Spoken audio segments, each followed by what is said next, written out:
วันนี้ผมพาพี่น้องมาชมตลาดนัดโคกระบืออยู่บ้านดงไร่ครับอำเภอพิบูลรักษ์จังหวัดอุดรธานีวันพุธที่12สิงหาคม2569วันแม่แห่งชาติครับตลาดงัวควายกำลังคึกคืนครับช่วงนี้คนหางัวหาควายไปเลี้ยงเริ่มสิหายากงัวควายเริ่มอึดแล้วครับเริ่มหายากแล้วราคาขยับขึ้นหลายเติบแล้วครับพี่น้องเดี๋ยวจะพาพี่น้องไปถามเบิ่งราคา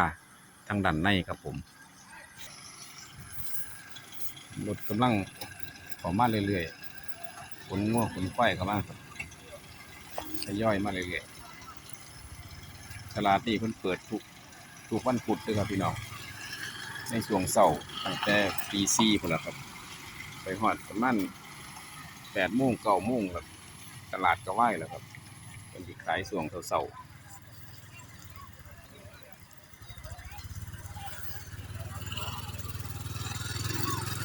ตี4ก็เริ่มเอางัวเอาควายมาลงแล้ว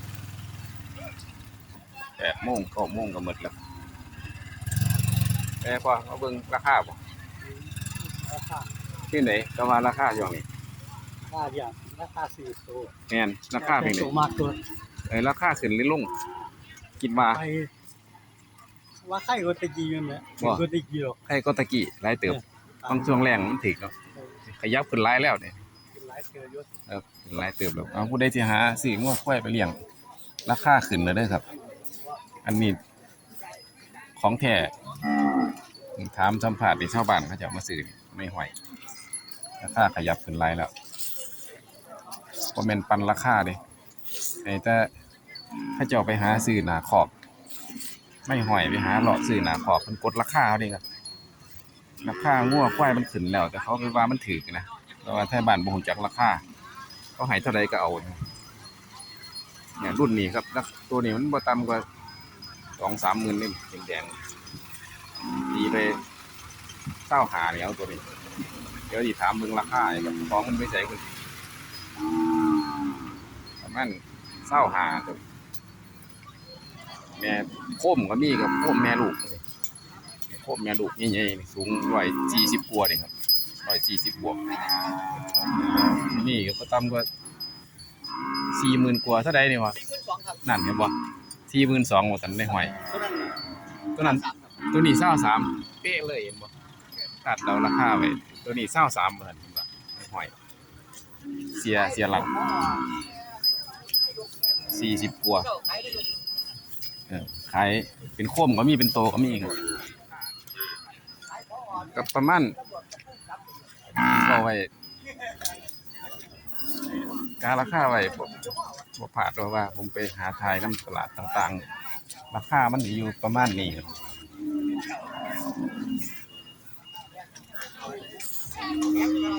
อันนี้งัวผู้ใดคือใหญ่คือระยะผมไว้70กว่ามันเป็นพันหลายอย่างพันอย่างนำมาสู้แล้วมาขายผู้ใดที่กล้าขายอยู่ว่าใหญ่ตำสั่งใหญ่ครับผู้ใดของคนนี้ก็ตั้งว่า7 หมื่นแล้วนี่มันขายราคาเดือ7 หมื่นเลยต่างใหญ่มาสู้ช่างเป็นคนเลยทำ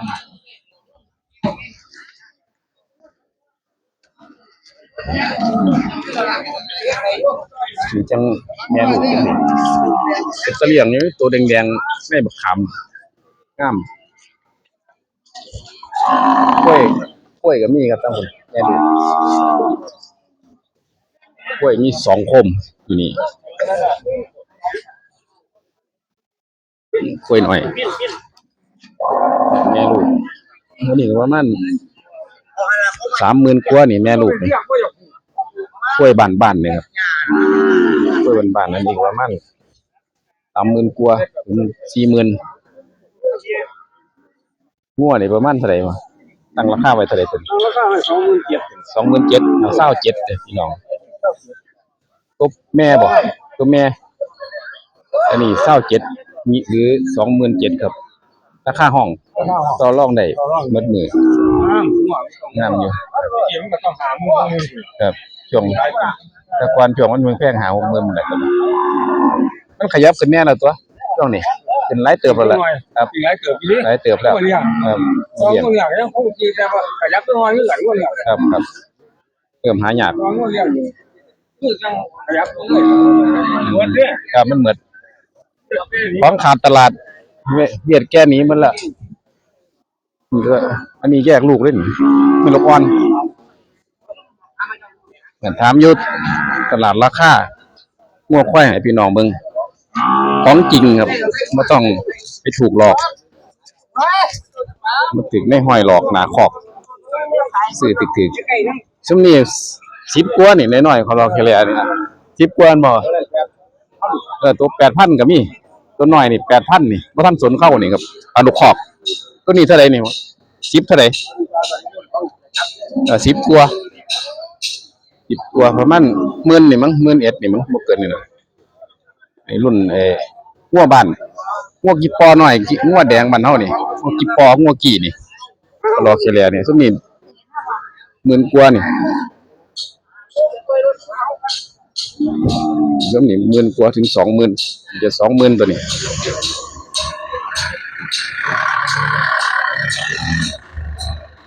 ทางนี้เป็นส้นควายกับควายกระบืออ่างลางอ่างเงยกับมีนี่กล้วยพลแม่ลูกตัวแม่อันนี้ก็ประมาณ30,000กว่าถึง40,000กว่าครับตัวนี้มันท้องพร้อมมั้งนี่อ่างลางอ่างลึกอ่างเงยกล้วยถึกหน่อยนี่กล้วยปูน้อยแล้วนี่ก็10,000กว่านี่21ได้ยินว่า21เลยตัวใดตัวนี้บ่ตัวนี้แพงนี่แม่ลูกพวกนี้แม่ลูกนี่กับแม่ลูกกับพอรอแคแลก็มีอนุบาลนี่อนุบาลนี่ผมจับแบบล่ามไว้แล้ว3ตัวนี่คมนี่ผมทั้งในคอกก็มีงัวในคอกก็มีครับควายเขาลูกแม่ลูกคมนี่เท่าใดเนาะนี่หาเจ้าของเพิ่นบ่เคยเห็นครับขึ้นมาก็ล่ามไว้แล้วก็ไปหาเลาะซื้อนะในห้อยอยู่ตลาดพุ่นคุยกับหมู่อยู่พุ่นคุยกันอยู่นำพุ่นล่ามก้อยไว้สิถามราคาก็บ่เห็นเจ้าของเพิ่นนะนี่เขารอแค่แลนี่แม่ลูกนี่ก็กล้วยน้อยกล้วยบ้านมีแต่เป็นโคมเลยแม่ลูกเท่านั้นเลยโคมเขาหลายอยู่ครับมื้อนี้เขาหลายเติบอยู่ตลาดก็ขนาดกลางตลาดบ้านดงไร่นี่ครับที่บุญรักบ้านแดงนี่ตลาดขนาดกลาง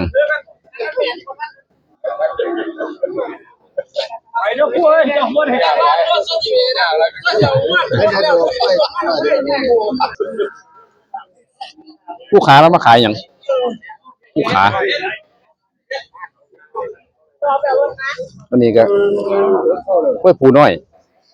มันผู้ใดน้อยนี่กล้วยผูน้อย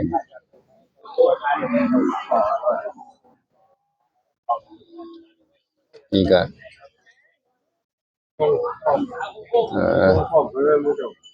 กล้วยบ้านๆตายอยู่มีแม่ใหญ่อยู่แม่หนึ่งอ่างลางเลยนี่ตัวนี้ใหญ่กว่าหมู่นี่ตัวนี้ใหญ่กว่าหมู่อ่างลึกหนาใหญ่นี่อ่างหนาสายใหญ่พัฒนาแล้วนี่ตัวนี้กับลูกโอ้องลงเลยตัวนี้คือบ่50,000กว่าตัวนี้แม่ลูก60,000มีลูกพร้อมลูกตัวผู้หรือตัวแม่นี่คือลูกตัวผู้ครับ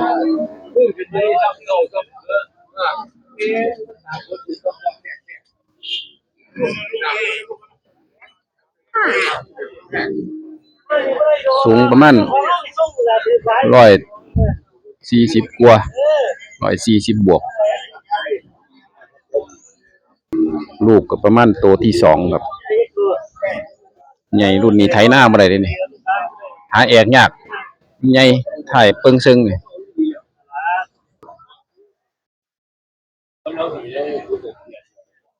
รถเข้าหลายจอดเต็มเลยรถแกงงัวควายต้องไหลไปเลยแสนเอสพี่น้อง110,000แม่ลูกให้อ้างลางเลยห้าห้องคือไปเลี้ยงคือรุ่นนี้นี่ขายขากำไรภา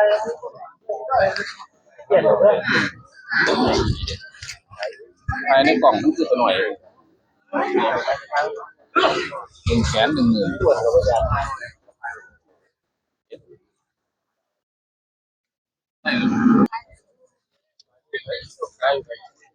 คนใช้อย่างแต่ว่าสิซื้อเพื่อรอนหมดแค่ถ้าติดใจว่าถ้าของใช้เพื่ออะไรยังไงก็ไปตัวซื้อหนาปอกปีกไม่หน่อยก่อนจะว่ามันตลาดนี่ก็ไม่ค่อยเรียกเราเลยซุ่มไปเลาะซื้อน้ำขอกมันตัวราคาเฮามันกดราคาเฮาจ้ะมันขึ้นแล้ว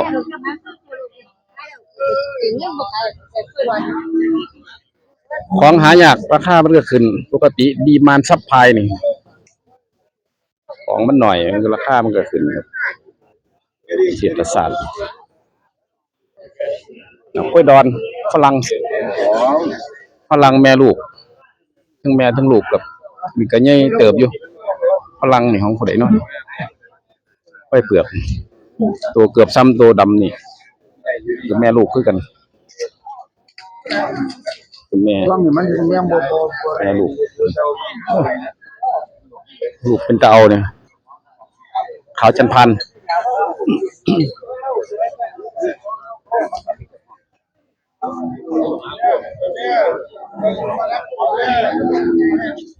มีห้องอะไรเว้ย35แม่เลยได้ลูกเขาแล้วก็ลูกเขาลูกนี้35,000 บาท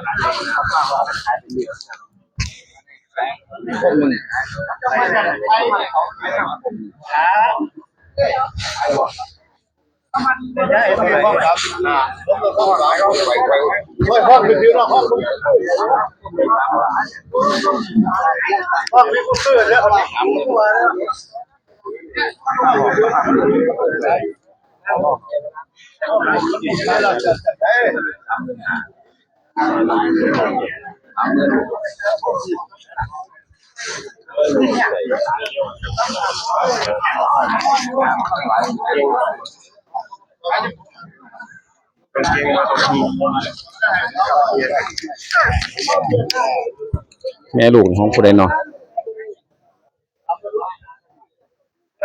หาเจ้าของเพิ่นบ่เห็นถามเบิ่งราคาให้ครับน้ำเกินขายของไปเลยของมี38,000 บาทได้3ตัวครับลูกแม่ตัวแม่อันนี้ลูกแม่อันนี้ลูกเถิกลูกมันทั้งสองว่ะโอ้แค่ดีเนาะแม่นี่มีลูก2ตัวหัวปีท้ายปีครับนี่ห้องไว้38,000 38ต่อรองเอาต่อรองได้นั่นเจ้าของเพิ่นลูกตัวแรกเป็นตัวผู้ตัว2เป็นตัวแม่บางสิเอานี่ประมาณ35ได้ก็ได้อยู่นี่ก็เอาเป็นห้อง38 35หรือ34นี่ได้อยู่ครับต่อรองเอาครับ30,000 กว่า34,500นะห้องนี้แหละที่ไหนได้กัน34,500ก็สิเพิ่นจะมาอยู่แม่ 1,500 บาทค่าห้อง รุ่นอายุเท่าไหร่สีดำดีเขาเงาคม34,500 บาท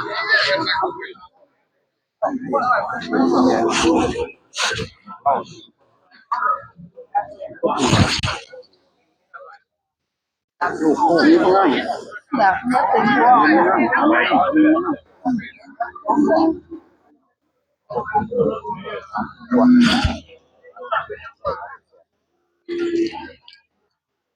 แบ่งน้ำข้าวครัวเพิ่มที่เงินหายเงิน4,500 บาท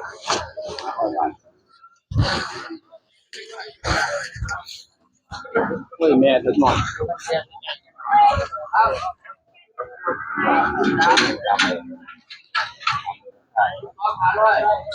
นั่นเงินกว้างครับเงินกว้างบ่เลยครับเท่าไหร่เข้า4,500โอ้คุณห้องไว้24,500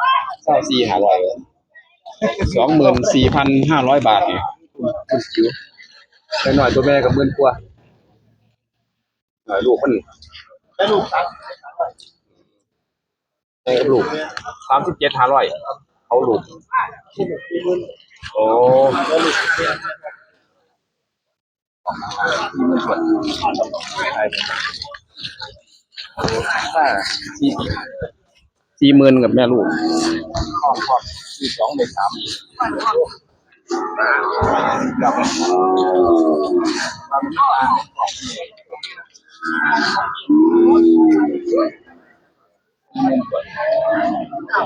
แม่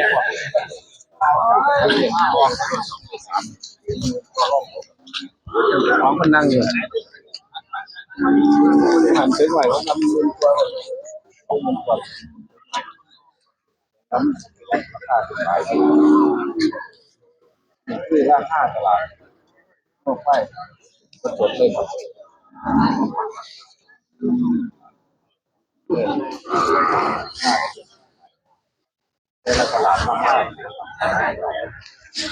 แต่ละหม่องแต่ละที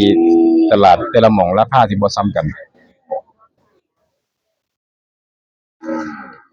มีขึ้นมีลงครับคือราคาทองคำขึ้นลงซุมื้อแต่ว่าตลาดบ้านดงไร่นี่ถือว่าราคาขึ้นหลายแล้วครับ